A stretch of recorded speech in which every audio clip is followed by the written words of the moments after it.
Bismillahirrahmanirrahim. Kita buka aja kegiatan hari ini. Terima kasih atas kehadiran Bunda semuanya di sore ini untuk kegiatan konsultasi ya. Kita akan mengkonsultasikan hasil asesmen kemarin yang sudah dilakukan oleh putra-putri kita kemarin. Jadi kita kemarin sudah melakukan asesmen. Sudah 2 gelombang, Bunda ya. Sudah 2 gelombang. Gelombang pertama itu di bulan Januari, gelombang keduanya di Februari, awal Februari. Alhamdulillah banyak sekali putra-putri kita dan banyak sekali yang berminat untuk mengikuti kegiatan asesmen ketuntasan linumerasi ya. Jadi nggak tahu nih berapa puluh kemarin yang mengikuti kegiatan ini. Alhamdulillah.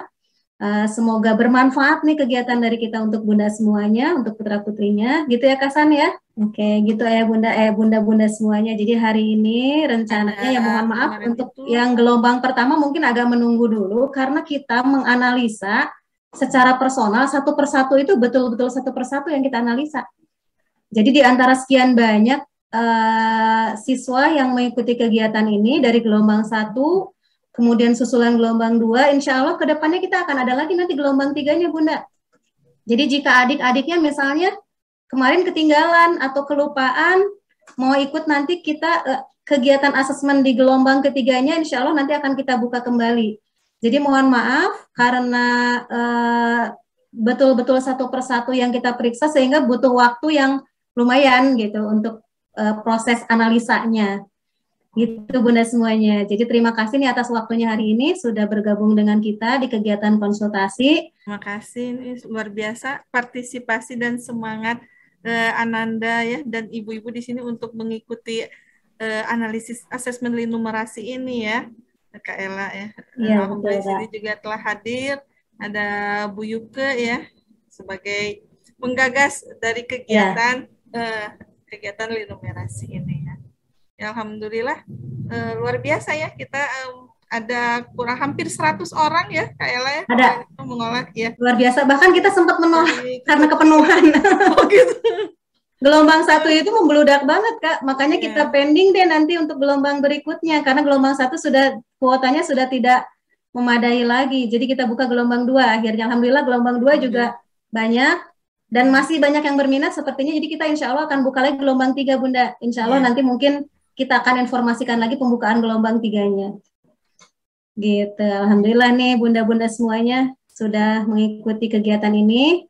Mungkin nanti kegiatan berikutnya secara umum akan kita paparkan ya Bunda ya. Seperti apa asesmen itu, tujuannya untuk apa. Nanti mungkin di sini Bu Yuke yang akan memaparkan secara umum gitu, bagaimana nih asesmen itu seperti apa dan tujuannya seperti apa dan hasilnya nanti bagaimana gitu. Mungkin berikutnya boleh saya serahkan ke Bu Yuka ya Kasan ya. Ya betul. Mangga silakan Bu Yuka untuk memaparkan informasi nih ke bunda-bunda semuanya, silakan Bu. Baik Kak Ella, terima kasih. Suara saya kedengeran teh? Terdengar. Ya. Bismillahirrahmanirrahim. Assalamualaikum warahmatullahi wabarakatuh. Waalaikumsalam. Ya, wah ada Bunda Valeri, Bunda Adit, Yusuf, Bunda Ula ya, Bunda Zia, Masya Allah. Dari mungkin di sela-sela kesibukan ya, menyempatkan terima kasih banyak untuk pemaparan. Nah, memang asesmen ini adalah racikan yang ingin mengakomodir kebutuhan awal generasi abad 21 gitu ya. Karena kan selama ini kita kalau tolak ukur pasti orientasinya ke nilai. Ya nggak Teh Santi ya. Jadi udah gitu nilai itu sekarang mengalami inflasi ya. Jadi kayak rupiah aja ya. Jadi kalau zaman saya dulu nilai 70 itu lumayan lah ya. Kalau sekarang itu grade-nya udah D ya Teh Santi ya. Iya betul. Sehingga memang kalau kita berorientasi pada nilai, sulit sekali mengukur proses di titik mana sih anak yang harus yang harus dimaksimalkan gitu ya. Nah, sayangnya sistem kepakaran untuk mengevaluasi nilai ini sifatnya masih manual ya, Teh Santi ya. Jadi bedanya sistem pendekatan individu gitu ya dengan sistem keseluruhan yang sifatnya organisasi dan sebagainya, ini belum bisa di-IT-kan gitu. Kalaupun bisa kita menggunakan kepakaran, itu pun harus dibuat sebuah sistem yang ya ujung-ujungnya jadi nilai-nilai lagi ya. Jadi mohon maaf nih kalau agak menunggu dari hasilnya karena kami ingin benar-benar mengcapture kemampuan Ananda secara utuh ya, sampai-sampai pemeriksa soal pun jawaban anak-anaknya itu dikumpulkan gitu ya, kemudian kita kaji secara mendalam untuk mengetahui sejauh mana sih anak paham terhadap konsep, di mana letak miskonsepnya gitu ya, mana yang sudah paham, mana yang memang harus ditingkatkan. Nah, sedikit saya jelaskan dulu alurnya, mungkin nanti setelah ini Ayah Bunda per jenjang ya Tela ya akan dikirimkan hasil dan juga boleh dikonsultasikan gitu ya. Tapi sekali lagi hasil ini tidak untuk diurutkan. Jadi ini bukan tryout yang misalnya nilai saya kok ranking sekian dari sekian, bukan. Jadi ini benar-benar murni adalah kemampuan awal anak gitu ya. Yang kita tahu nih ternyata sejauh ini pemahamannya sampai di sini dan treatment seperti apa yang tepat untuk anak-anak kita gitu ya. Izin saya share screen Ayah Bunda ya. Jadi kalau untuk definisi literasi numerasi dan sebagainya ini sudah sangat ini ya familiar, dan menuju abad 21 ini ya kita mengarah ke sini gitu ya.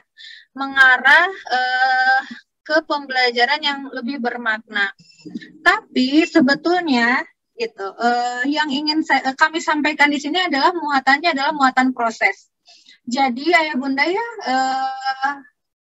di dalam pemahaman literasi numerasi itu membutuhkan sebuah pola secara utuh menangkap sebuah permasalahan gitu ya. Jadi kalau misalnya Bunda juga mengakses instrumennya ya, ini kok soalnya pertanyaannya banyak yang beda-beda ya jawabannya, karena memang yang kita tangkap adalah keunikan jawaban setiap individu gitu ya. Nah, nanti di hasil proses asesmen itu yang kami tangkap itu ada 4 pola gitu ya. Bagaimana sih anak-anak kita bisa menangkap gejala permasalahan yang sifatnya adalah umum ya Bunda ya. Jadi disebutnya adalah original problem, di mana masalah itu tidak bisa dibuat-buat gitu ya. Terkadang tidak ada polanya gitu. Atau bisa aja dalam bentuk gambar, dalam bentuk teks, dalam bentuk pembicaraan gitu ya. Dalam bentuk gejala alam, dalam bentuk data. Nah, kita sebutnya adalah original problem. Jadi nah, bagaimana original problem ini bisa ditangkap oleh anak-anak kita, bisa ditranslate ke dalam sebuah model. Jadi kalau di sini bobot utamanya apakah anak kita mampu nggak sih membuat pemodelan dari sebuah masalah atau gejala. Biasanya kalau Tela ada masalah, digimanain Teh? Kalau didiemin terus pusing nggak Teh? Kalau didiemin nggak akan selesai. Nggak akan selesai ya, malah bikin stres ya. Iya. Nah, begitupun kendala anak-anak kita. Jadi kalau ada masalah, kebanyakan anak-anak kita itu tidak mau atau kebingungan bagaimana merilis masalahnya gitu ya. Nah, merilis masalah di dunia psikologi kan merilis emosi gitu ya. Di dunia kognitif, di dunia logika, bagaimana sederhananya dia membuat sebuah model yang lebih dia pahami ya. Model itu bisa dalam bentuk potret ya, potretan. Nah, sayangnya potretan ini ditempelkan sama kita ya, jadi harus ada diketahui gitu ya, ditanya kemudian jawab. Nah, ketahuinya itu sendiri, anak-anak kita kesulitan bagaimana menerjemahkan prosesnya gitu. Jadi kebanyakan diketahuinya apa? Dia tulis ulang gitu ya. Dibuat lagi secara teks, diulang, tidak disederhanakan karena mereka belum paham apa itu memodelkan masalah gitu ya, atau membuat sebuah pemetaan dari original problem. Nah, ini kita sebutnya adalah model matematikanya atau masalah matematikanya atau masalah numerasinya atau masalah apalagi ya, literasinya. Nah, selanjutnya polanya adalah menyelesaikan versi model. Nah, ini template ini adalah template matematika ya. Ini bisa diisi oleh bahasa ya, oleh konsep sains, oleh konsep digital, apapun ya, oleh konsep literasi. Nah, baru ada kontennya gitu ya. Kebetulan yang kami sajikan kemarin lebih banyaknya adalah pemodelan matematika, sains, dan bahasa ya, Teh Santi ya. Betul. Gitu. Jadi belum nanti misalnya kalau ada coding gitu ya, belum ada ya, kontennya banyak gitu, konten banyak. Nah, dari sini baru bagaimana si anak bisa membuat kesimpulan atau menyimpulkan bahasa manusianya ya. Jadi terkadang permasalahan literasi numerasi anak kita itu banyak ya. Oh, belum dibaca ya, belum dibaca udah disimpulkan. Oh, ini pakai KPK ya. Udah gitu tinggal jawabannya aja 12, tinggalkan aja. Nah, yang namanya keutuhan literasi numerasi adalah bagaimana anak terbiasa dengan pola siklus seperti ini. Dia bisa menangkap masalah, membaca masalah, memodelkan masalah, kemudian menguraikan, oh ini masalahnya IPA nih, ini sosial nih, gitu ya. Dan terakhir adalah menyimpulkan masalah, gitu ya. Jadi yang kami kembangkan, yang kami analisa ada di sini, Ayah Bunda ya. Nah, dari sini lalu masuklah ke dalam rubik ya. Nah, ini luar biasa nih, salah satunya Teh Santi nih, ininya apa? Asesornya. Gitu ya. Nah, sedikit lagi, kebiasaan kita itu banyaknya adalah permasalahan yang sifatnya tertutup, Bunda ya. Tertutup. Jadi masalahnya itu close problem. Misalnya gini, Lia misalnya membeli pulpen berapa? 5.000 rupiah satunya misalnya. Berapa harganya kalau satu lusin? Nah, ini tertutup ya. Walaupun ini adalah original problem gitu ya. Nah, seringnya anak-anak kita mendapat permasalahan yang tertutup mengakibatkan sedikit masalah di creative problem solving. Sementara di abad 21 ini yang anak-anak kita butuhkan adalah bagaimana dia bisa menyelesaikan permasalahan yang tidak terstruktur. Itu tantangannya. Oleh karenanya memang kami ingin anak terbiasa dengan open problem, masalah yang terbuka. Gitu ya. Itu keunikannya ya, mungkin Teh Santi ya nanti bisa nambahkan. Oh, apa ini? Nah, contohnya misalnya ini ya, langkah-langkahnya misalnya seperti ini. Kalau di Komuba ya, saya bikinnya template-nya 4 langkah menyelesaikan permasalahan. Tadi apa? Pertama original problem ya. Kemudian yang kedua adalah math problem, math solution, dan original solution. Nah, apa original problem? Tantangan pertama adalah apakah anak-anak bisa membuat sebuah kode atau membaca sebuah kode. Nah, biasanya yang jago ngasih kode itu perempuan ya, Bu. Jadi dikasihlah masalah dalam kehidupan sehari-hari ya, ngasih kode gitu maksudnya. Nah, apakah anak-anak kita punya kepekaan menangkap sebuah kode gitu dari masalah dalam kehidupan sehari-hari. Jadi tantangan pertama adalah menangkap sebuah kode.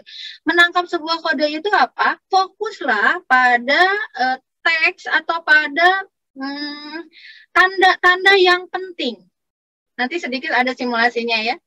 Yang kedua adalah math problem atau numerasi problem. Kalau masalahnya matematika ya. Kalau masalahnya sains berarti science problem.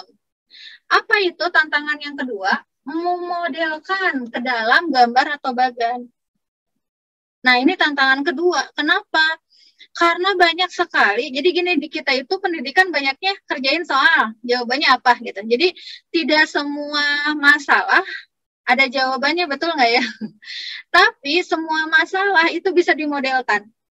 Gitu ya. Jadi di dunia open minded sekarang itu yang namanya masalah bukan diselesaikan dulu, tapi tangkap dulu kodenya, modelkan dulu permasalahannya sesuai dengan gaya belajar anak. Nah, baru yang ketiga, uraikan solusinya. Apakah ini masalah matematika? Apakah ini masalah sains? Apakah masalah bahasa? Misalnya ya. Apakah ini masalah sosial atau ekonomi? Nah, makanya di sini permasalahan literasi numerasi banyaknya sudah terintegrasi ya. Kadang soalnya soal tentang sosial gitu ya, teksnya teks sosial. Di dalamnya ternyata ada matematikanya, ada sainsnya, ada penangkapan pola atau gejala-gejala, ada problem solving dan sebagainya. Nah, yang terakhir baru membahasakan kembali jawaban atau menyimpulkan jawaban sesuai dengan pertanyaan.